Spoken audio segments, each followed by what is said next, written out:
All right. Um, so welcome to Mostly Arsenal, the Topical Storm, the Saturday night rant. I seem to be a bit distracted now. I've got a really fucking funny story to tell you. I've never used StreamYard to do one of my videos before. I've got my camera here, and I pressed record on my camera, and I spent the last 25 minutes talking to my camera, but I didn't press record up there on the StreamYard thing. And it wasn't until I was about to say goodbye, and I looked at it, and I just went, "Oh, mate." Anyway, if if you're new here, and you've never seen this before, I do swear quite a lot. So if that's not your thing, probably best to go and I don't know, watch Masked Singer or Ant and Dec or whatever's on Saturday nights. But yeah, so that's what I just done.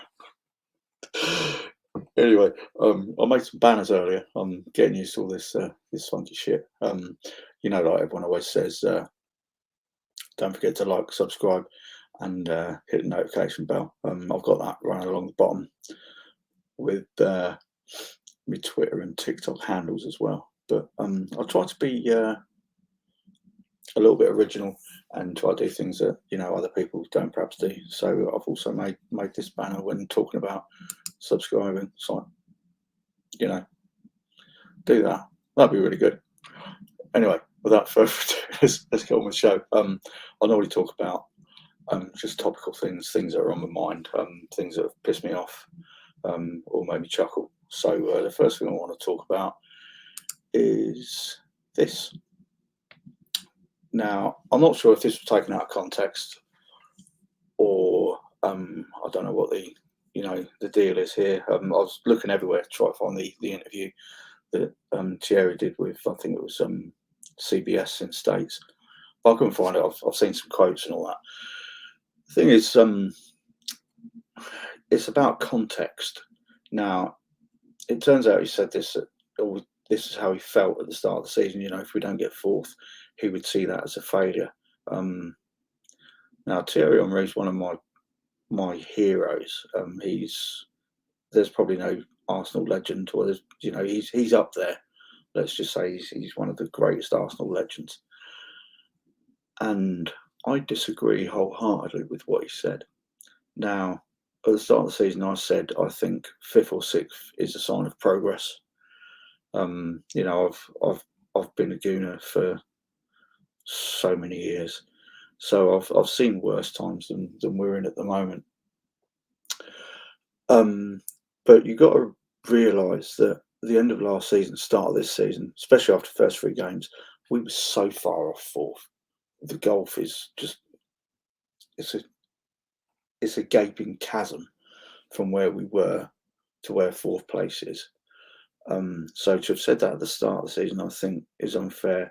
Yes, we're a massive club and we should be fighting for European places, but we were so far off at that point. But if you look at it now, if it was said now and that is the context, then yeah, you could say if we don't get fourth, that could be deemed a failure.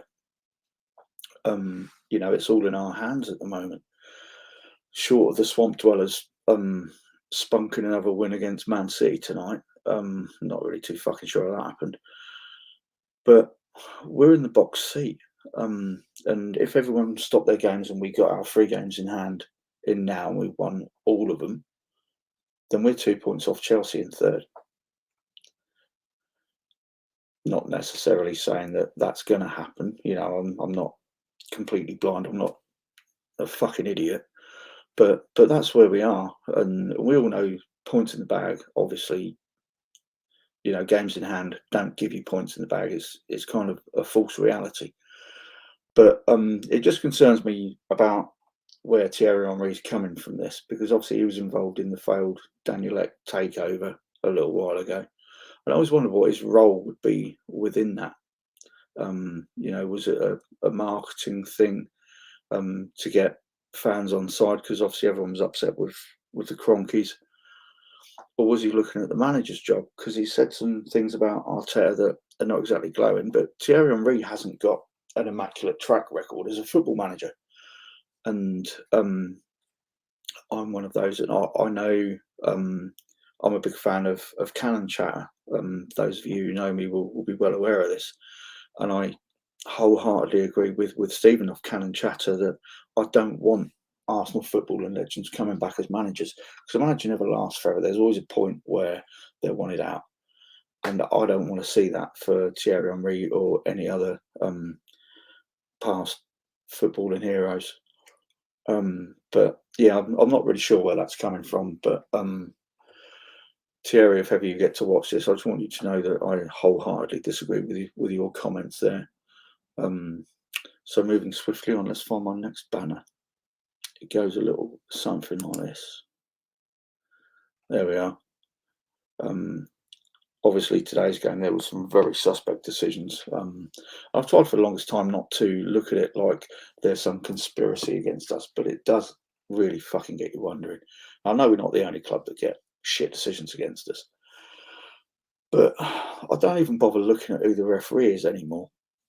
Now, you've got PGMOL, or PGMOL, which I believe stands for Professional Game Match Official Limited. So they're the organisation that employ all the referees. It should be called AGMOL, because effectively they're amateurs. I've played for pub teams on a Sunday morning that have had better refs than some of these people. And when you look at the Euros that just went, the refereeing was exemplary. VAR wasn't called into it much, and when it was, you didn't really notice it.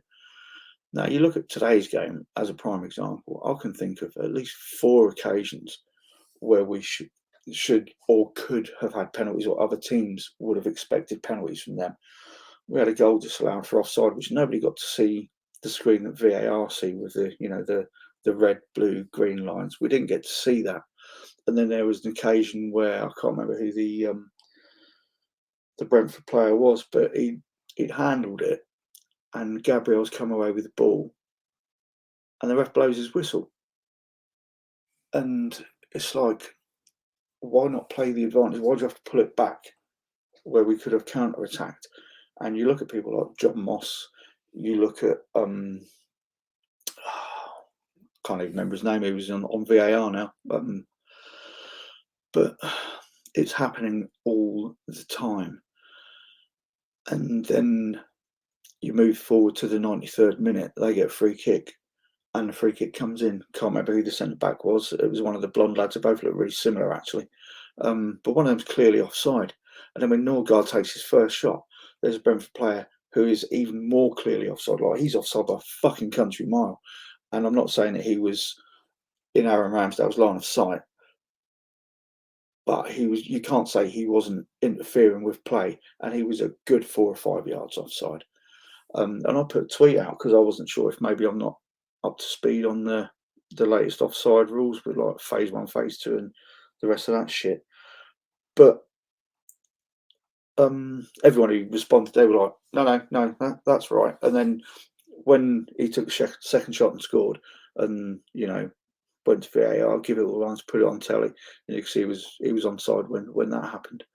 But it's like, I don't know what happened in the ground, if they get to see all this, the VAR lines on the big screens or not. But why are we not getting shown the Lacazette one, but we're getting shown the Norgard one? I don't get it, and it does feel like it's starting to feel like there's a conspiracy against us. It really is. But we'll wait and see. I think the other people who are involved, obviously, I've just mentioned PGMOL and VAR, and you've got the media as well. They're heavily involved. I watched this on a sketchy stream through Peacock, which, if you don't know, is an American streaming service. I don't know who the commentators were. I mean, they were English, but I don't know who they were. But they were clearly anti-Arsenal. And then you look at the main protagonists when you look at the media sports coverage. Sky Sports, their pundits are not exactly renowned for being our biggest fans. If you were to look at Carragher and Neville, I actually prefer Neville as a pundit than I did as a footballer. I hated him, in the early 2000s when it was us and Man United. But then looking back, it's like Gary Neville was just like Man U through and through, the same as I am Arsenal through and through. And then when they do their commentary and their punditry, Neville, he has his moments, but he has times when he can be quite objective about things. Jamie Carragher was not, and I remember him commentating on the first game of the season against Brentford, and he actually openly laughed when they scored their second goal. Now, as a commentator, I always thought he was supposed to be impartial. He clearly wasn't. But then the thing that makes me think is, I wonder how much input Sky Sports and BT Sports have on the way the fixtures play out. Because if you look at our first game of the season, we were away to a side who hadn't played in the top flight for 74 years. They had a brand spanking new stadium. I don't know if they had full houses there before, but I do know it was the first full house game in the Premier League for 522 days. That's like a year and 5 months. So it was a really, really big deal. It's a tight, compact stadium. I think it's 17,500, something like that. So it's really, really compact. Players come out. You've got Hey Jude banging out. The Brentford fans are well up for it, and you knew exactly what sort of game it was. And then you put into that the fact that we had a lot of players out with COVID, and it wasn't entirely second string, but there were a lot of players that we had playing for us that wouldn't normally have been playing in the first game of the season. And at that point, we were perceived to have a real soft underbelly, which, you know, that's a warranted accusation to throw us the last 5 years at least. You know, playing against teams that want to get physical, even longer than 5 years, physical teams, they would always get at us and we would always struggle. And that game was set up for Brentford to turn us over. And it just makes me wonder if there was anything that Sky or other media companies might have done to make that fixture the way it was, first game of the season. All right, that's all I want to say on that at the moment. I was due to go to the game today. Hold up, next banner. See, I told you I'd be shit at this. No, not that one. Not even that one. Did I do a banner for this? I don't know. Maybe not. Let's go back to that. Subscribe, motherfuckers. Yeah, anyway, I was due to go to the game today. I never get to go to games for various reasons, mostly work, life commitments. So I've got 4 daughters, and I can't really justify travelling down to games and spending the equivalent of probably 2 weeks food shopping. But this was going to be my birthday treat. I've never yet been to a game at the Emirates. I used to go to Highbury, but like I say, because of life circumstances, I don't get to go. So I was going to go, but then a few things happened, which meant that I couldn't, and it was really quite painful. Like watching, not watching the game so much, but like looking at Twitter and everyone's happy they're all going to the games. Some of our really good mates were going, and we were all going to meet up. I say really good mates, like really good digital mates, and we hadn't like met in person yet. So I was really looking forward to that as well. But you know, some things are more important than the game. I just thought that was relevant to mention. But I'm pleased those of my mates who went, they do all seem to have had a really good time. So even though it's tinged with a huge amount of fucking jealousy, you know, I'm pleased they had a good time. Right, moving on next. Let's see if we can get the right banner this time. Here we go.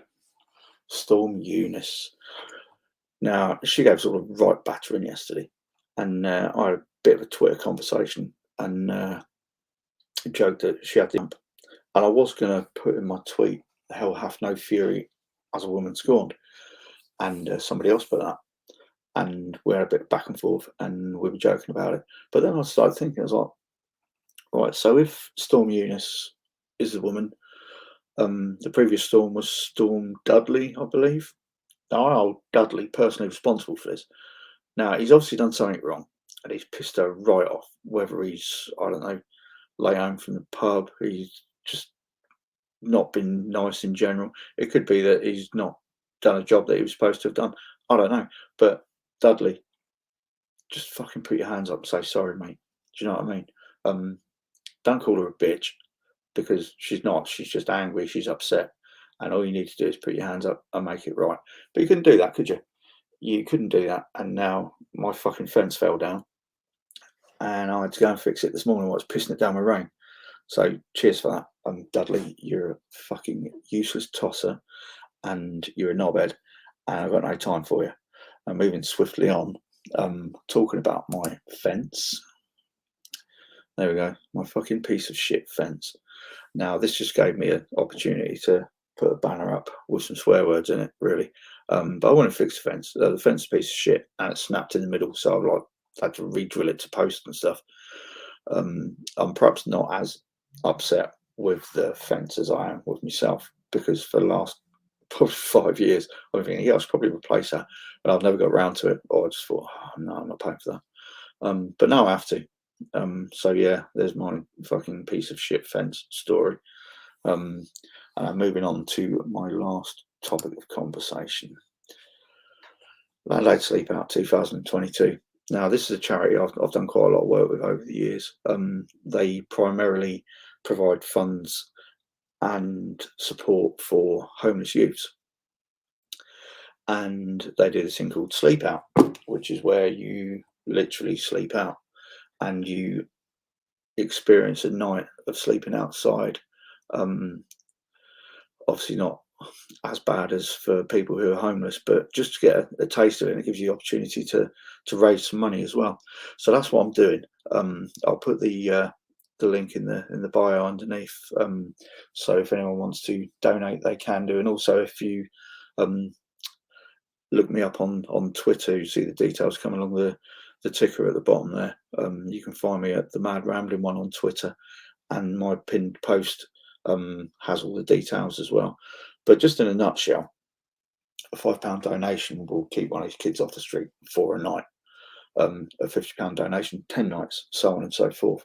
It's not just about keeping them off the streets. There are other things that they can get, such as help from counsellors, and gives them a way into jobs and living accommodation. But the thing that strikes me is like, yeah, I did this last year. I slept outside and it was brutal. It was hard. It was a really long night and I got very little sleep. But I did this in my back garden. So these kids, they're sleeping in shop doorways in city centres, probably getting, pissed people, giving them grief. And I always make a point, even though I don't always have money on me to give to them when they're in the streets. So I'll explain. I spend a lot of time taking photos in town, city centres, things like that. And in my working day, I encounter quite a lot of homeless people. And like I say, I don't always have the money to give to them, but I will always make eye contact. And I'll always if that eye contact is made, have a chat with them, have a conversation, at least say hello, ask how they are. Because everyone wants to feel valued. Now, going back a few years, I won't hark on about myself too much, but I lost the use of my legs for about 4 years. And subsequently, I couldn't work, and subsequently nearly lost my house. And, my kids were nearly homeless. And without the goodwill and generosity of family members, we probably would have been. And this is something, it affects me. So this is why this means such a lot to me. So if anyone out there, if you can make a donation, even just a couple of quid, it will really, really massively helps. And I'll be doing this on the 10th of March. So doubtless I'll be posting pictures and videos and stuff on social media. So you can all have a good laugh at me shoving me tits off outside. But, not to trivialise it too much. It's a very big deal. And if anyone can help, that would be absolutely spot on. Now, this is a point where when I thought I'd done my previous video, I looked up and I was like, oh, shit. I didn't hit record. So I'm just about done now. But if you've got all the way through to the end of this, thanks a lot. It's very much appreciated. And I'll see you next time. But before I do go, just don't forget. All right. Be good. I'll catch you next time.